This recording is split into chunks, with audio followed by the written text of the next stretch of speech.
Bonsoir, du beau monde dans la raquette pour ce match entre Dijon et Lasvel. C'est véritablement un derby puisque les deux villes ne sont éloignées que d'environ 200 km. Une équipe de Dijon qui a surtout été la première à faire tomber Villeurbanne dans sa salle. Alors aujourd'hui, Lasvel veut absolument prendre une éclatante revanche et surtout l'équipe de Grégor Beugnot vient ici à Dijon pour assurer définitivement sa première place de la phase régulière et surtout Richard Dacoury, donc une place directe en Euroleague.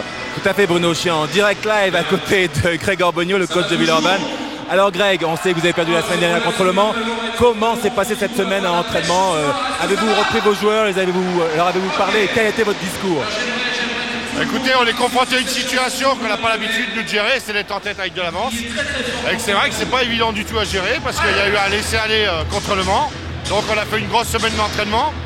Et là, on a perdu Laurent Pluvy sur un appui assez violent. C'est dramatique pour nous puisque maintenant Delaney est isolé au poste de meneur. Pour l'avenir, on va pouvoir éventuellement rechanger un de nos Américains avec André Owens. Mais bon, on a essayé de faire prendre conscience aux joueurs que le championnat n'est pas fait de loin de là. Il nous reste des matchs difficiles, il est important de s'imposer le plus rapidement possible pour obtenir cette première place. Voilà Bruno. Et justement sur le choix Crowder-Owens, Richard, vous voulez pas me répondre? Ah, le choix, vous auriez écouté un petit peu la réponse de Greg, vous auriez deviné que le choix entre Crowder et Owens. Alors dites-nous tout Greg. Et à partir du moment où je ne récupère pas Alain Niquebeux, je pense que le choix de Crowder est plus important par rapport à la situation de notre jeu.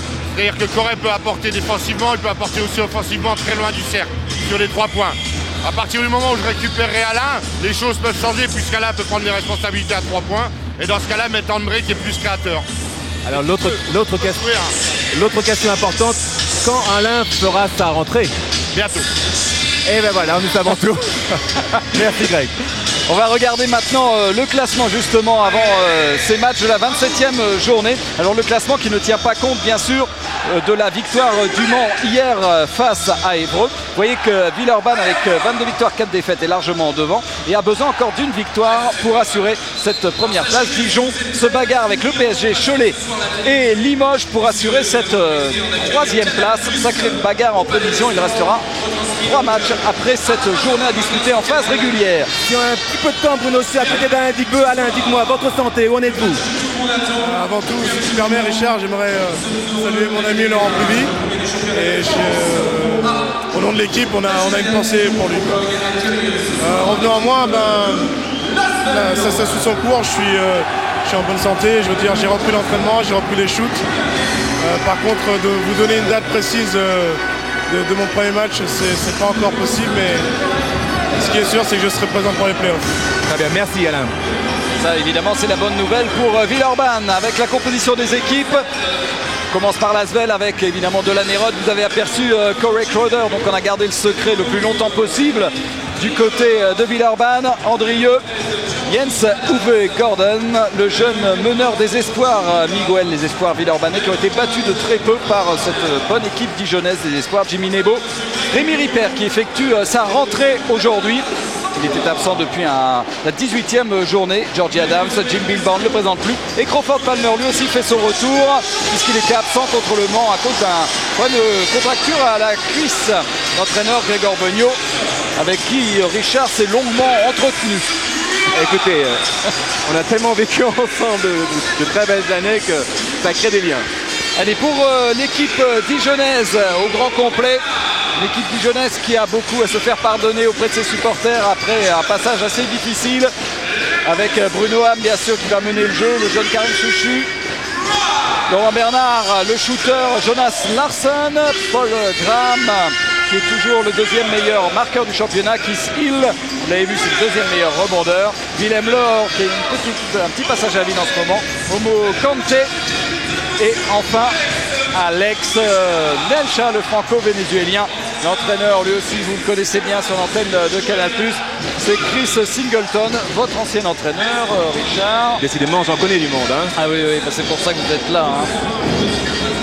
Vous êtes un peu le confident de tout le monde là aujourd'hui.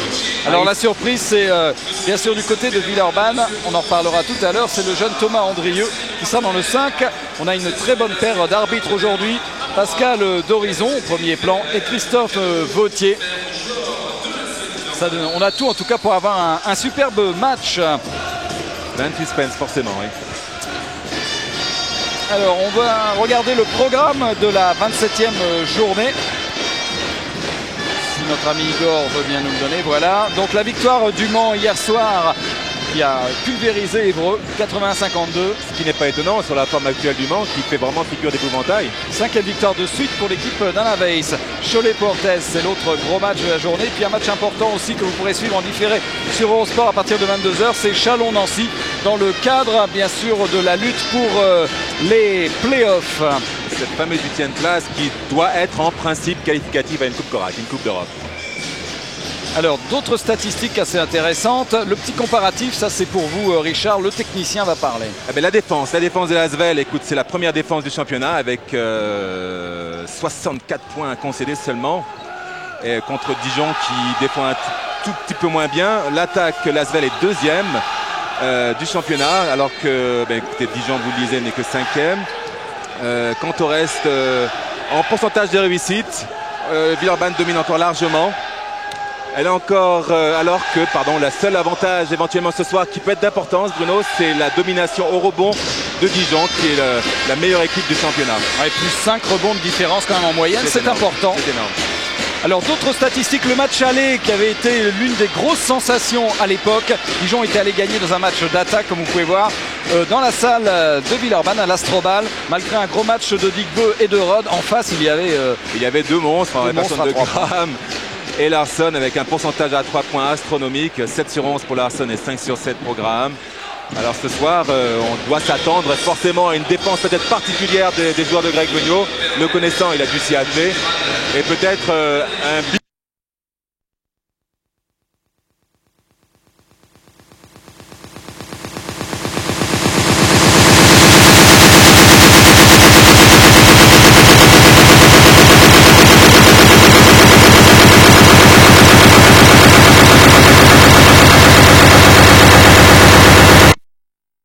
Alors justement, encore une petite statistique, la dernière avant le... des principaux joueurs dijonnais, en tout cas au niveau des statistiques, par rapport de la première à la 21e journée, et puis depuis ce qui s'est passé depuis le match à Limoges. La 22e journée, il y a une cassure énorme, à part Graham qui reste un peu dans ses statistiques normales pour lui. Larsson marque le pas, vous voyez très bien, il passe de 12.4 à 3.5. Il aussi marque le pas, notamment au rebond. Il est moins dominateur qu'auparavant. Il reste toujours le meilleur rebondeur du championnat, malgré tout. Et quant à Ram, il fait beaucoup moins de passes décisives. Apparemment, le jeu de Dijon est moins léger, moins huilé qu'auparavant. Allez, on écoute Chris Singleton. En défense, dès le début de match, il faut que tout le monde soit concentré. Décale l'écran, tous les défenseurs dans le racket ici. Pour protéger contre tous les paniers faciles. Enlever tous les paniers faciles. Take away all the easy shots. All right, here we go. Go right away. 1, 2, 3,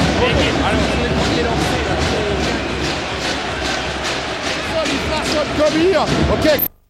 Tu la mets là, sur Corée. Ok. Hey, no easy basket. Ok. Work hard defense. Control rebound. Ok. Let's go fellows. 1, 2, 3, team. Voilà, vous l'avez très bien entendu, le fléau de tout entraîneur, les paniers faciles, no easy basket ce soir. Je pense que dans la raquette, Bruno, ça va être la guerre. Et donc pour le jeune Thomas Andrieux, ça va, grosse pression en ce début de match. Il n'a participé qu'à 11 matchs avec une moyenne de 5 minutes. Il tourne à 1,5 points. Son record c'est 6 points contre Chalon, 4 rebonds contre Besançon. Et aujourd'hui, il est dans le 5. Preuve quand même que Grégor Beugnot est obligé de puiser un peu dans ses réserves en ce moment. À moins qu'il sacrifie le jeune Andrieux à la défense de Snoop Graham, qu'il permette un petit peu plus de temps de jeu par la suite pour Georgie Adams ou un autre ailier. Donc c'est peut-être un sacrifice, c'est pas mal joué là. Il a un peu son rôle de tirailleur sénégalais.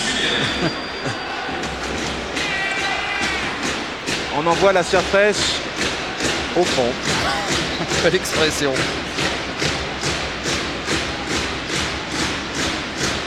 Alors Monsieur d'Horizon est en train de discuter avec un de nos cadreurs pour lui rappeler les règlements. Il ne faut pas être complètement dans le terrain.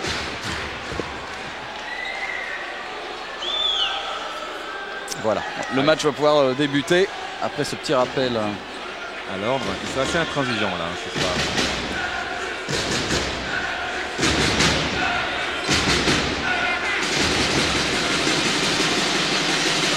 C'est parti pour ce choc entre Dijon et Villeurbanne. Premier ballon gagné par Andrieux. Jim Bilbao pour Corey Crowder et une faute d'entrée pour Larsson sur Corey Crowder. Larsson va avoir du mal physiquement à défendre contre Crowder qui est bien en forme en ce moment. Il a marqué 18 points lors de la défaite de Villeurbanne contre Le Mans. Bilbao qui s'écarte, Andrieux.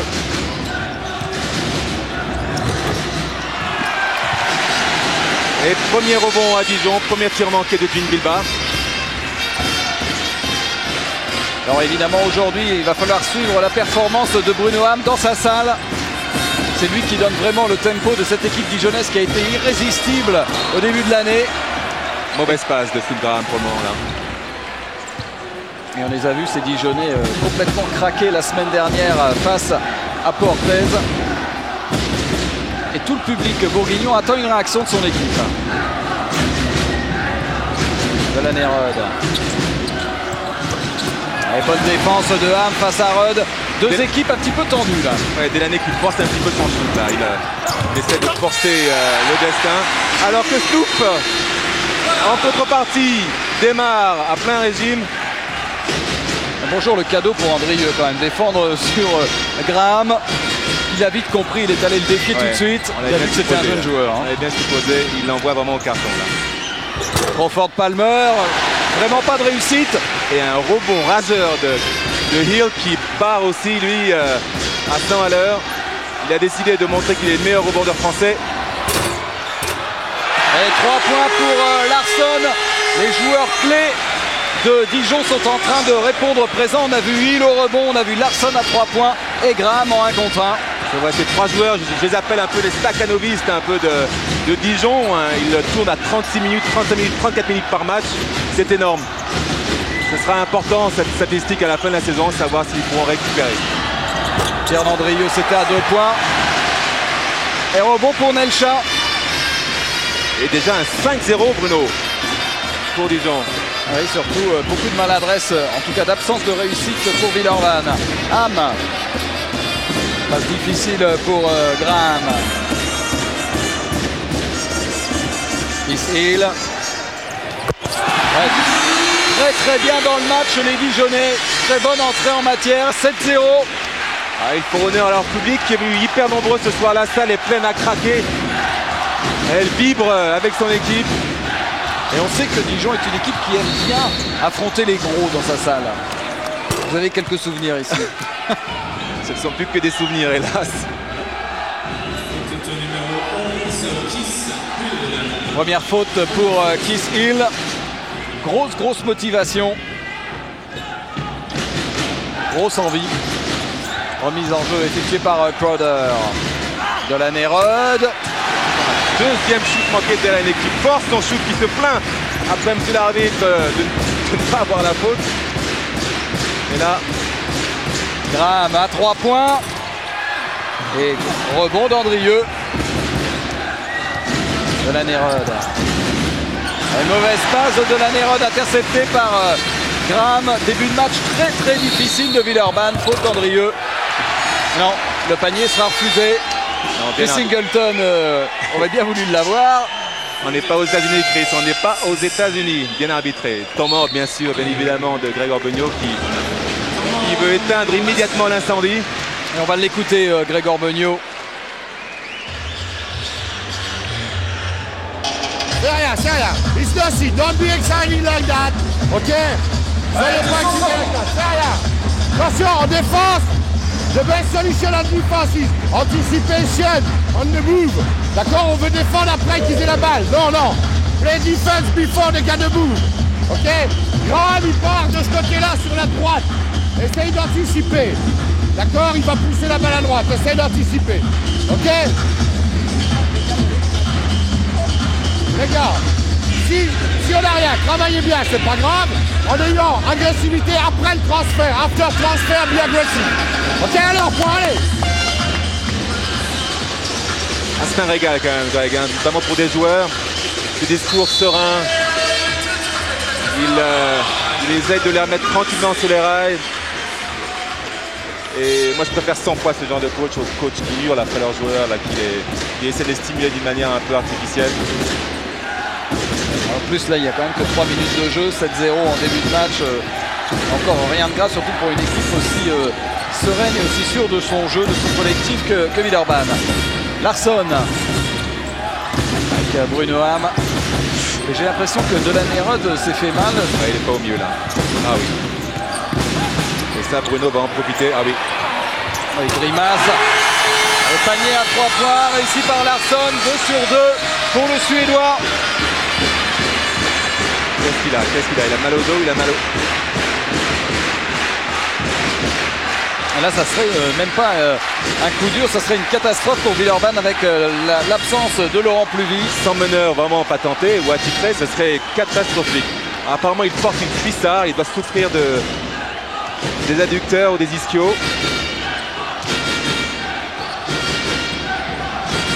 Crowder avec Jim Bilbao. En tout cas pour en revenir à Larsson, il faut se souvenir que Larsson a eu son plus grand capital de points contre Villeurbanne avec 30 points. Alors, apparemment c'est une équipe qui réussit particulièrement bien. Alex Nelcha, il doit se souvenir qu'il avait flambé contre... Tir un peu forcé d'Alex Nelcha et faute derrière de Bruno Ham sur Delaney-Rod qui a l'air d'avoir récupéré la preuve avec cette accélération.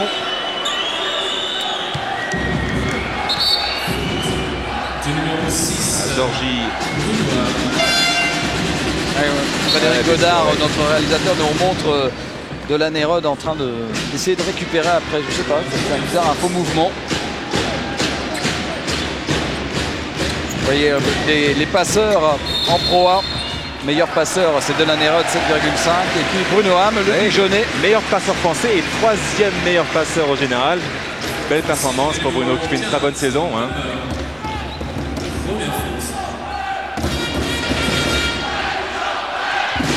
Et 10-0 en 4 minutes.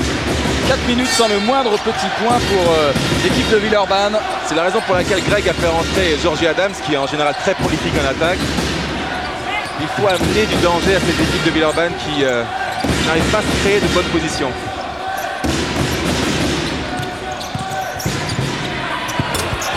Bruno Ham qui est en train de dominer Delaney-Rod pour l'instant. Delaney qui n'a pas l'air au mieux physiquement. Regardez ce super petit finger roll comme on l'appelle dans le jargon. 12-0. Et faute offensive, ça continue. Et ça ne rigole pas du tout, du tout. Et vous voyez, Grégor Beugnot va carrément tenter un coup de poker. Ouais, il sort Delaney. Delaney-Rod va sortir, récupérer, se remettre dans le match. Il est remplacé par encore un tout jeune joueur. Il y a Thomas Andrieux sur le terrain et Frédéric Miguel qu'on a vu jouer avec les espoirs tout à l'heure et réussir des paniers. Et qui a fait des étincelles étonnants. à 3 points. C'est un très bon shooter à 3 points. Sans complexe. Quel contre de Crawford Palmer sur Snoop Graham. Frédéric Miguel, il n'a joué que 2 matchs. Participé à 2 matchs et 2 minutes de moyenne. Hein, et Crawford Palmer, faut pas l'oublier, le 6e meilleur compteur français, hein, avec un record à 6 contre en un match. Bruno Ham avec Keith Hill. Alors que les Dijonais se jettent comme des morts de pain au rebond. Oh la faute. Ouais, faute indiscutable sur Corey Crowder. Très bonne faute avant le shoot, donc ça ne sera que balle sur le côté. Et la faute contre Paul Graham. Regardez, il trébuche carrément dessus. Et Frédéric Miguel qui jouait à Ris-Orangis dans la banlieue parisienne en cadet la saison dernière et qui aujourd'hui est là dans le 5 de Villeurbanne dans un match au sommet du championnat. Et toujours pas le moindre point pour Villeurbanne, complètement fou. Pourcentage de réussite 0 sur 7. Rien ne va pour l'équipe de Grégor Beugnot en ce moment. Greg là, qui est en train d'essayer toutes les formules possibles de composition d'équipe. Il ne sait plus à quel sens se vouer là. Et ballon bien sauvé par Villeurbanne qui se bagarre quand même pour essayer de retrouver autant en défense qu'en attaque les bonnes solutions. Ballon récupéré quand même par Miguel.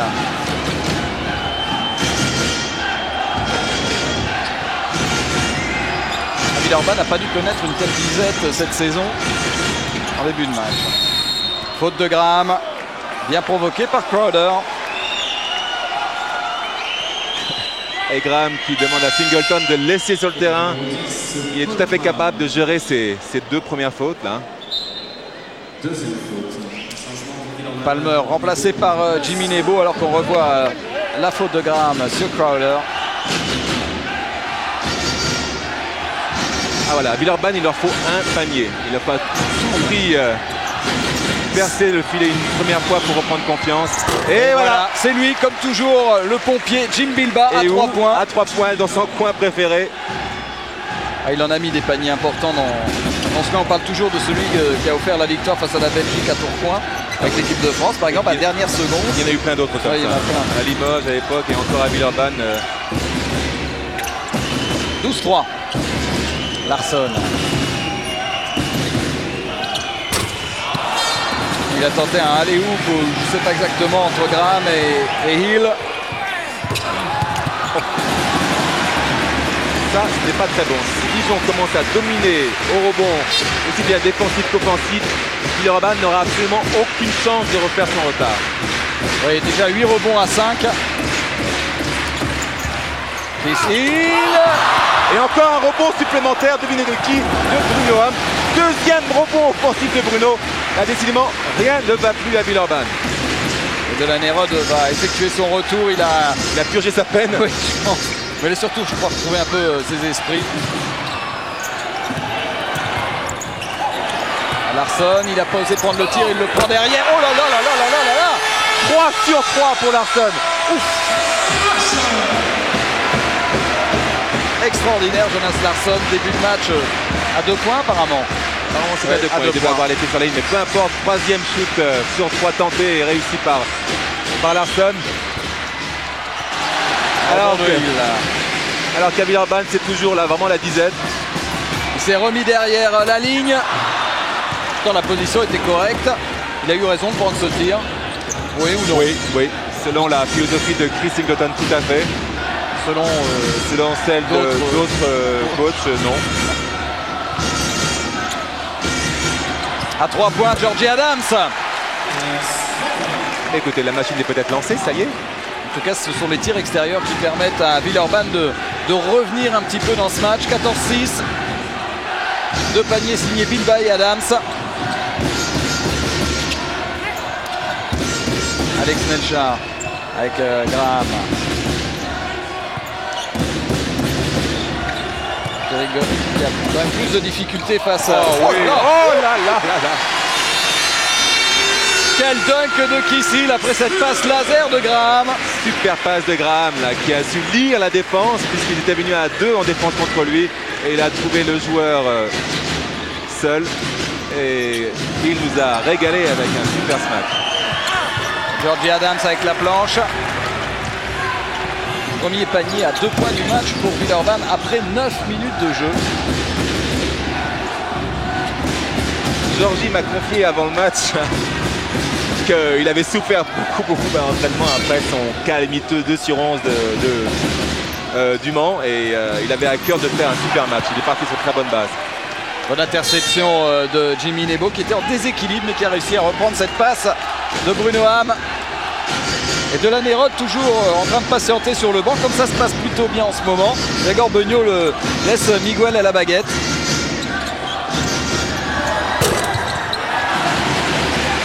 Il manque à 3 points de Crowder, c'est Graham qui remonte le jeu.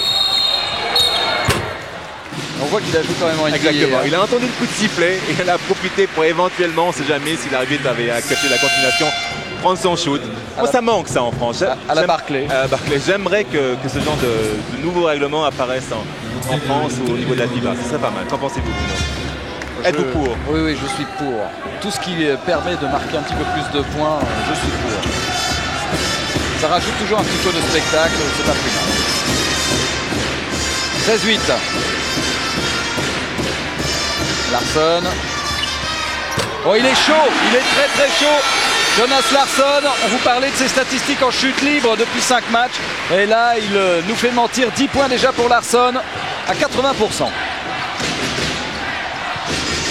Larsson qui a déjà atteint après 10 minutes de jeu sa moyenne 2 points sur la saison. Ah, ils sont pas heureux quand même, les Villeurbanais. Le nombre de ballons qui sont ressortis de ce cercle maudit pour l'instant pour Villeurbanne. Alex Nelchar. Passe difficile d'Alex Nelchar vers Kissil. Crowder qui perd le ballon, défense de Larsson. Match totalement fou, débridé. C'est-à-dire que Villeurbanne maintenant doit prendre des risques. Ils ont 10 points de retard. Ils jouent un tout petit peu contre nature à mon goût. Et Dijon en profite. Gros rebond de Crowder. C'est un tir difficile quand même, tenté par Graham. Delaney-Rod qui veut se remettre en confiance avec ce tir à 3 points très rapide. Et Larsson qui est vraiment au four et au moulin. Il est en attaque, au shoot à 3 points et à 2 points. Il est au rebond maintenant. Avec déjà 3 rebonds.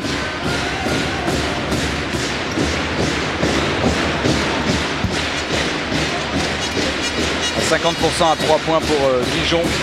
Et Villeurbanne qui se maintient finalement grâce à ses tirs extérieurs. 2 sur 6, c'est pas extraordinaire quand même. Bruno Ham. Il domine Delaney-Rod, il est fort. Un super shoot très bien équilibré. Après un reverse, regardez cela, il est droit comme un nid.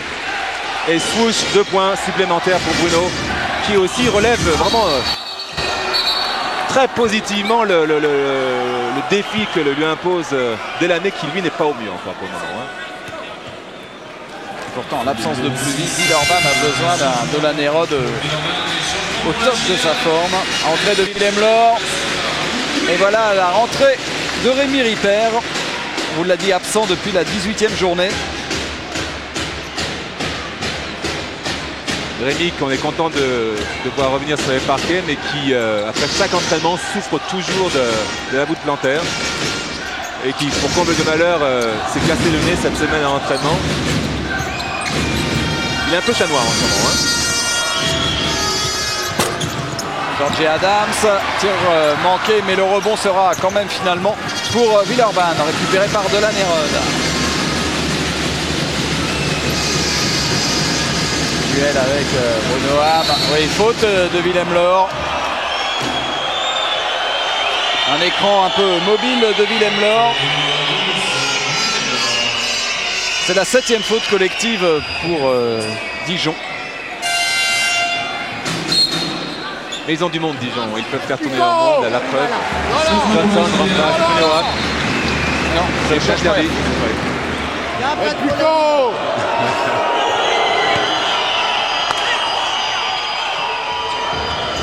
Duel de coach à distance, il est contré Andrieux. Et ballon récupéré quand même par Ripper. Allez, on balance un pick and roll spécial Villeurbanne. Et Rémi. C'est combienième ballon qui ressort comme ça. C'est au moins le 4e ou 5e ballon. Panier tout fait et ce ballon ressort. Ça, c'est pas de la maladresse, c'est vraiment de la malchance. Graham, Andrieux qui défend sur l'américain. Oh oui. Très belle agressivité de Hill qui force les défenseurs de Villeurbanne à faire la faute. Et c'est Rémi Ripper qui prend sa première faute. Gordon va rentrer, Jens Uwe Gordon. À la place de Jimmy Nebo.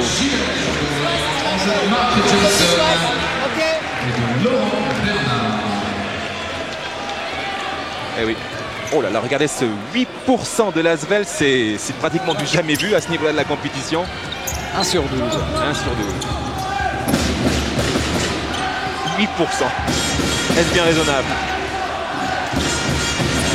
Ça se voit au score, 12 points d'avance pour Dijon. Willem Laure